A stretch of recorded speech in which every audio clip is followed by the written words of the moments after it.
Yo, what's going on, you beautiful savages? Hopefully everybody is still intact. Nobody stroked out today, went into a deep depression. No matter what you're holding, you're probably red on the day. Red, red, red. The Fed scared the hell out of everybody today. As we know, we will touch on that briefly. This video that has circulated, and thank God that somebody is finally, well, this video is old. We'll touch on it at the end of the video here, and a couple other things, and most importantly, the importance of call options. A breakdown of last January on what exactly happened. Most of you guys know. If you do not know, stay tuned. I'm going to give you my opinion on things, how important calls are, and I'm so glad this video surfaced that we're going to touch on. If you guys have not seen it, stay tuned. We'll touch on that in the end. What else we got? Citadel losing a few bucks. The Fed, blah, blah, blah. So let's fire right into this son of a gun. Oh, let's check on Ryan Cohen over here, just for fun. We're going to do this every night, see if we can catch a tweet. No, nothing. Okay, fine. Not a problem. GameStop NFT update. Creators will build entire games. Right here, first paragraph of this. And then we're going to touch on something I meant to bring up last night. GameStop, new job posting, head of Web3 gaming, states that NFT creators will be able to build in-game components and entire games. The new job posting came after GME updated its NFT website with the application form for creators. This thing, whatever the hell it is going to be monstrous. I cannot get enough of refreshing Ryan Cohen and GameStop's page there, because I think this announcement is probably coming soon, right, with everything that we know that's out there. But again, I've said this on a couple of occasions, but this here is probably way bigger than we think it is. Ryan Cohen is a mad genius. He doesn't say a word. He likes poop emojis, but he will not say a word. And when this word comes out, and I think timing, Ryan Cohen knows what's going on. He's been around the block. He knows what's going on with these stocks. He holds a monstrous position. He has 9 million shares, whatever the hell he has, a ton of them. He knows. And when the timing is right, which this month with ETF FTDs, GME FTDs, and the whole shit show that's coming up here, what a time to do it. I would like to see him do it around the 10th, 11th, 12th as the first, I believe, the ETF FTDs starting on the 10th for GameStop. So we'll see. Really, really excited about that. And then shout out over here to Elephantitis on the old Superstock page. If you guys want to pause this, take a look at this. But these are, what are these, the last year of hires? New hires at GameStop since November, right? Pretty important hires in here. The one thing I did, so there's 1, 2, 3, 4, 5, 6, 7 people from Chewy, Ryan's old gig, right? What they did, what their positions on here, but there's some important positions, important people in here. You talk about a rebranding of a company here, even without a squeeze, you know, with this NFT thing and GameStop transforming, this is a very good stock to hold. Yeah, to say the least. So I'll pop that in there if you guys want to. I'll pop the whole Super Stonk link in there if you guys want to go through that. See what in the hell GameStop is doing. We don't need to read anything more than this. Hedge fund King Ken Griffin loses millions on British Airways bets. That's like me and you losing a $5 bill out of our pocket, but still, nonetheless, I know a lot of you guys get a kick out of that. Way to go, Kenny. Good job, buddy. Yeah, whoa, whoa, whoa. Red, red, red, red. That's today's activities. Because of the old Fed signals, and I knew this was coming too, it may have to raise rates sooner to fight inflation. Yes, it's going to happen sooner. We all know this, right? It's coming. The whole damn thing's coming. Enough of that. I'm too excited to talk about this. This came up. This is the, I believe, now don't hold me to this. This thing has been done. Somebody grabbed it and monetized it. It's been floated all around. The talk of the day. I've watched this thing 3 times. Reason being, I know everything that's happened in here. He's talking about the events of last January, basically a year ago.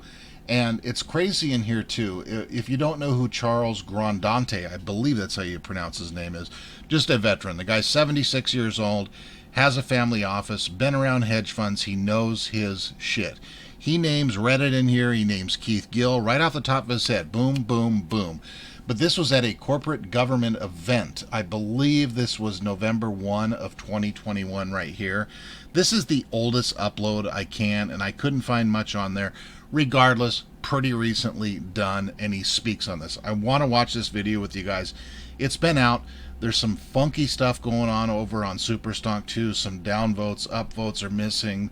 Things getting deleted. Somebody shared this over on Wall Street Bets, and it had a ton of action over there. And all of a sudden, the post got removed, so everybody's reposting it.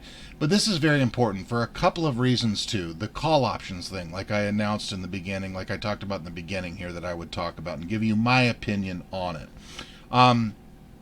The whole thing with the cycles, and I've been doing a lot of reading. I'm not doing any of the DD because I'm too stupid to figure it out.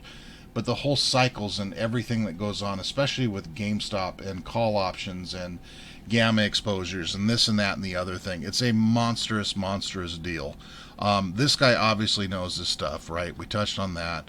Wall Street veteran Charles Grandante offers rare explanation of option-driven stock moves. This was updated today with a link to the video right on Yahoo. The power of heavy call option buying to drive outside moves underlying stocks. It's a monstrous deal too, you guys. We're going to touch on that video. But even if you go back to the SEC report, you go back to everything, this whole spike last January on GameStop was 90-something% call option FOMO driven. Now, everybody up here at the tippy top with all the nonsense that went down the 28th, all of these got sold, and guess what happens? Price gets under control, shorted down to an oblivion, right? If these call options here, even half of them, because this was monstrous, and I get it, options are very risky. I don't talk about them a lot. I play probably 90% calls now the last year. Most of my money's held up in obviously our beloved stocks, but I do play some plays outside of this, and they're 9 out of 10 times they're calls. Okay, I don't, by no means am I a pro at them. I don't ever want to talk about them and try to influence anybody in any way. I'll never do that with any of my videos. You guys, most of you guys know that. But in saying that, the importance of these, if done right, is what's going to drive these stocks to the moon. These, I don't even want to open up a Stonko tracker anymore. We're probably going to have, right now where the price is at, probably a couple thousand calls in the money and maybe 80,000 out of the money. Let me know if I'm close. But if done properly, it causes a massive problem for these guys, a monstrous problem. And I want to play this together, you guys. The first 2 minutes of this, I think this is very important to listen to for that reason alone, and then also to get your spirits up. I know a lot of people, especially this price action today. I was in and out of the boards, hopped on a couple of YouTube live streams, and the morale is shit, to say the least. I get it. AMC's at $22. GameStop's down 130 today. I get it. Do I like it? I don't like it. Does it bother me? Not as much as it should, but I'm basically numb to it. I really honestly am. And like I said last night with everything, you guys, we know the manipulation is why we're playing this stock. It's why we're holding this stock, and it's why we add to this stock. So I'm going to shut the hell up. Let's listen to this. The first 2 minutes of the audio, I'm going to pause it in a couple things here and give you a quick little take on it. The first 2 minutes suck of the audio, and then it irons itself out, okay? Properly in the media, that's for sure. The media would let you believe that that we need to regulate meme stocks, we need to regulate retail traders. But in fact, there's another side of the story which points in a different direction. I think we've all been suspicious when we've seen high volume call buying followed by the stock rising within a week or so, maybe days sometimes, could be even a month. But we associate the rise in the stock with the excessive call buying and sort of make the conclusion that it's very suspicious. The excessive call volume leads to the underlying stock increasing. That is true in part, but there are other things going on. When one party is long the call. They have an asset. There's a counterparty that is short the call, and they have a liability. The market makers typically marry people that are doing covered calls with traders that are going long a call. So you have one side going long a call, the market maker looks for someone selling a call and marries the two positions and makes a market. If you have high volume call buying, which is not illegal, the market... It gets way better here in a second, guys. Bear with that crappy audio. Watch this guy's face the whole time. He's just there kind of stunned. And then this guy over here gives a little bit of a smirk and a smile. And then they'll break to another guy on the end that's kind of digging the whole conversation. Pretty cool. Maker takes the position himself.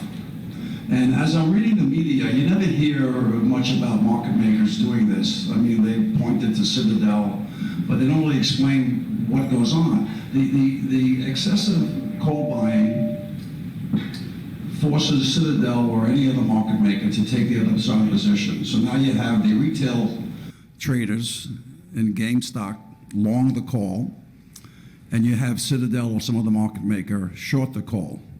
The market maker has an option to do nothing or hedge. Typically, market makers don't like to take overnight positions, and most of these calls were for at least 1 day or more. So they will hedge that position, and the hedge of being short a call is to buy the underlying stock. That is what moves the stock.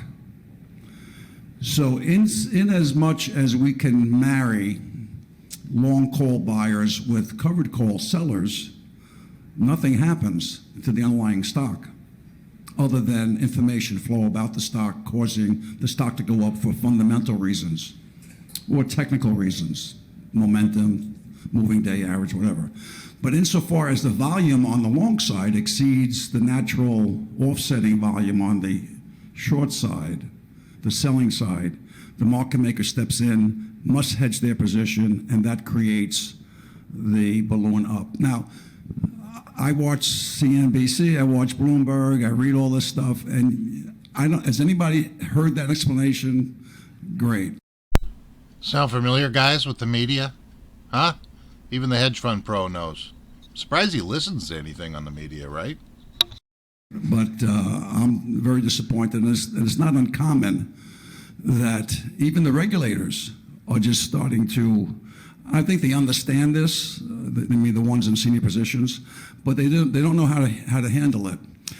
Now, there are other things, and I'll give it back to you but there are other things that need to be discussed in the situation, because the market maker, in an effort to support now the short seller, Melvin Capital, this is where it gets good, guys. Take a listen here. Will typically borrow the stock, as I think everybody here knows that. They borrow the stock, give it to the short seller. They actually sell it. It never goes to the short seller. Everything stays on the books of the market maker. They sell the stock. They put the cash on their books, memo credit to Melvin Capital, and that's collateral against the short. And that's the typical short selling. But that's not what happened with GameStop. It did in the beginning, but when the shorting got out of hand on the hedge fund side of the fence, the market makers... You notice he keeps calling it GameStop? That's outstanding. Okay, I'll shut up. Created synthetic shorts. And that's a whole other issue, and we can talk about that. But the synthetic shorting and naked shorting, which is illegal, a market maker can execute naked shorts insofar as they're facilitating a trade. They're not to facilitate someone shorting a position for an extended period of time. So the regulators are looking at that now as to whether or not there was this naked shorting by the market makers on behalf of the hedge funds in order to facilitate the shorts. And I think they're going to uncover that there were some issues there, which gets me to a final point. I'll give it back to you. The penalty for naked shorting is really not significant. enough to stop it. Citadel and Goldman and all of the players get fined constantly for doing this, as long as it's not intentional, and never is intentional, they get fined. And I think one of the things we need to do is discuss increasing the fines for this lapse of memory and inefficiency in the system, to the point where people wake up and pay attention. Right now, the fines are insignificant. So I have more to say on that, but that's just a taste of where I'm going. Well, it's got to be technology. I mean, we were very paper intensive. In my early days, you had trade date plus 5 to settle, and it was paper. And when we had the crash in '87, it took 2 weeks to settle trades that happened on the day, the Friday and the Monday after the crash. So that's the main thing. I think technology is the answer to any question like what's the difference between now and before. But right. So everything has greatly increased in speed. Yeah. But I think getting back to my points, and retail now is a big player on the street, and GameStop shows how important it is to address that sector. Well, Charles, is that because trades are free now? I mean, back in '87, it would have cost $50 to call your broker and trade, right? Is that why? Do you think that's incorrect? Well, the trading was more expensive. The bid-offer spreads were wider, and most of the velocity trading was done by institutions that had a moral compass. Not that as a matter of fact, I'm in favor of what the Reddit boys did and girls. They were right in what they did, so I'm not knocking them. And this is coming from a hedge fund manager, so that's. But an institution would never push the system that far, because the regulators would come down on them, saying, in other words, the question you have to ask yourself: well, why didn't a hedge fund do what Keith Gill did and his followers? Because a hedge fund would do that to a certain point and then cut it, because the SEC would be in on them. I see. So when the retail players rallied together, there was no. I guess there wasn't a single target, or is that why why wouldn't they be? Why wouldn't they go after them? Well, if Goldman Sachs tried to execute a short squeeze, they have executive management that at some point would have said, "We've made enough money, now cut it out," because the SEC will be on our backs, and we don't need those two-bit no good.